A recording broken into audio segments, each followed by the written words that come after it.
Hey everybody, what's up? Mr. Callan coming at you about 2:30 on Monday afternoon, Monday, March 16th, 2020. It's gonna be a March to remember. Things are changing. No school today, no school tomorrow. E-learning activities will start Wednesday and for the foreseeable future, who knows? Obviously, we want to do our part to help slow the spread of this disease, a disease that, you guys at your age with your health levels don't really have to worry about too much. But certainly it's having a effect to the extreme around the world and could very well affect families in our neighborhood too. So we want to be sensitive of that, do what we can. I know you guys are going to do what you can to help out. Believe it or not, the movie Good Will Hunting came up in my mind today. There's a scene. Will's this guy. He and his buddies barely got through high school. They're working construction, but Will's a reader. Will likes learning stuff. Anyways, they're hanging out, trying to talk to some girls, and this other guy comes up, starts spouting out all sorts of stuff about what he thinks caused the Civil War and stuff like that. But as I said, Will's a reader. He recognizes some of the stuff. It's not this guy's own thoughts. He's just plagiarizing. He's stealing other people's ideas. And he calls him on. He says, "This is what you do. You come in here, try to take the girls, try to impress the girls, try to make my friend and I look bad."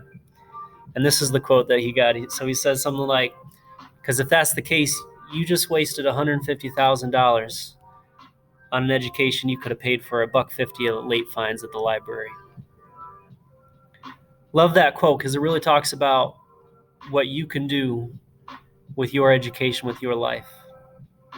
You can learn, you can grow, no matter the circumstances, whether you're at school, whether you're at home.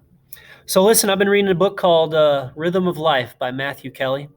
Guy talks about 4 aspects to living. He talks about your physical self, your intellectual self, talks about your spiritual self, and your emotional or social self. So it's made me think, what can I do in this next month?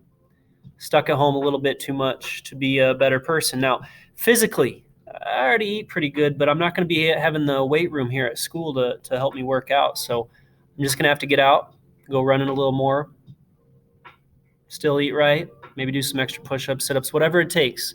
Intellectually, I've been working on this book called Don Quixote. I think either that or War and Peace is the biggest point total of any book in the accelerated reader program.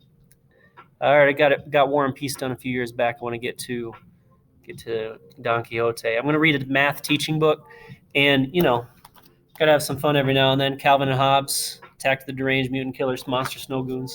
Just a comic book, but you gotta have fun with some things, right? So we got the physical, we got the intellectual, spiritual. My church, I'm in the middle of the Lenten season, getting ready for Easter, so I'm doing all sorts of stuff, extra prayer, just trying to do good things. This thing might cause some harm for a good long time. So if there's going to be people hurting, maybe I get together with the community garden program and help grow some vegetables, or go through my closet. I've been wanting to do that for a while, see what clothes that I'm not using that other people in need can use. And then emotionally and socially, I'm going to be stuck at home a bit. So got to find some ways to have fun with my family, with my daughters, with my wife, get outside, play some soccer, go running, play some games, whatever it takes. So how about you? What are you going to do in the next month? Physically, you got to get off your duff. You got to get outside. Intellectually, how about that schoolwork? Get it done on time with quality, Don't just get everything done on time, but turn in junk. On the flip side, don't turn in fabulous stuff, but not get to the rest of your stuff. Spiritually, whatever you're inclined to do, even if it's just 15 minutes of silence, what are the important things in life? And then socially, you're going to have a lot of people at home. People might be struggling. People might be stressed, whether it's with sickness, whether it's work and how things are getting tough there. So yeah, physical, intellectual, spiritual, emotional. Make a plan for yourself, you know? Like that quote from Good Will Hunting, you can make life what you want of it. We're going to have some expectations. Every teacher's going to be different. I'm going to have some stuff maybe on Power School or maybe on our online agenda. But don't just stop there. Exceed expectations. This is your life. I would love nothing more than to go to Dr. Davis, Mrs. Baldridge, Mrs. McCrae. I'd love to go home at the end of the year after your NWA test, and I'd say, you know what? These kids could have thrown in the towel. They could have flatlined or even gone a little down, less time in school with the teacher. But no. Not my students. They exceeded expectations. I'm going to do that. I want you to make me do that. Help me out. Catch up with you guys in a bit. Take care of yourselves. We'll be talking in the next couple days. See ya.